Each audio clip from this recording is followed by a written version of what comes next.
Okay, ladies and gentlemen, Scouts, good evening. It is such a pleasure to be with all of you, with people of different backgrounds, faiths, and beliefs, all pulling in the same direction and sharing a common outlook of respect and tolerance. It reminds me how lucky we are to be living in a country that enables civil society to flourish, that provides for a rich tapestry of viewpoints and efforts. Civil society is one of the guardrails of democracy, and so I thank you for all the work that so many of you do on behalf of refugees in this country and around the world. The principles we live by in a democracy are not new. They are not open to being reinterpreted or watered down, or even set aside because of new circumstances. As citizens, we do not only want freedom and human rights for every single person in our society, we want that for every person in the world. Upholding the ideal that all people are born equal and deserve equal rights and dignity, and that is the essence of what it is to be a citizen of a democracy. It is how we treat the weakest or the most vulnerable among us that says the most about our commitment to human rights and equality and justice for all people. And when we are most clearly seen to truly stand for those things in the world, that is when we are safest as a nation. That is when we are most respected and admired. That is when our word counts most internationally, and that is how we inspire others to work with us. We don't redefine ourselves as different people because we face new and daunting problems. We raise a fight within us to face down those challenges, and we remain true to ourselves.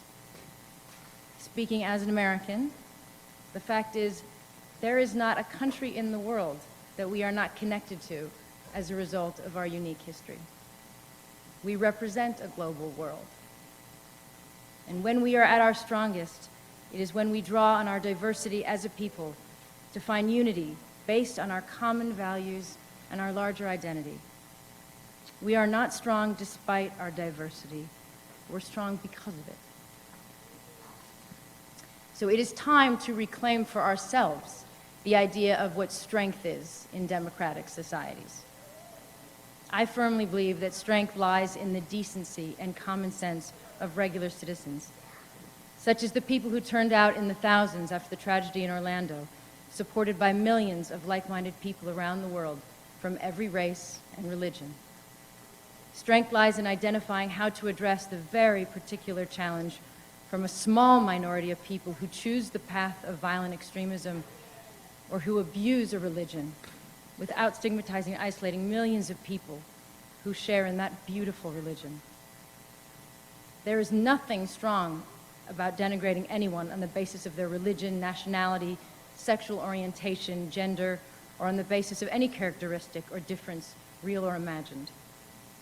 When we discriminate, when we imply by our actions that some lives are worth more than others, or when we denigrate the faith, traditions, and cultures of any group of people, we weaken our strength as democratic societies.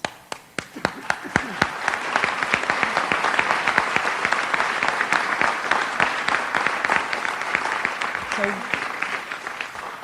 what would it say about us as a country and an international community if we reached the point where we decided we were not prepared to stand up for our principles? The answer to addressing the global refugee crisis surely lies in finding common purpose and drawing strength from each other, like we all feel in this room right now.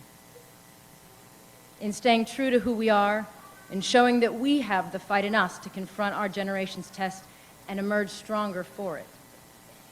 That is my hope, and I believe I share it with all of you and millions of people beyond this room. So thank you so much for all that you do, for allowing me to be here with you. Thank you for allowing me to join you this evening.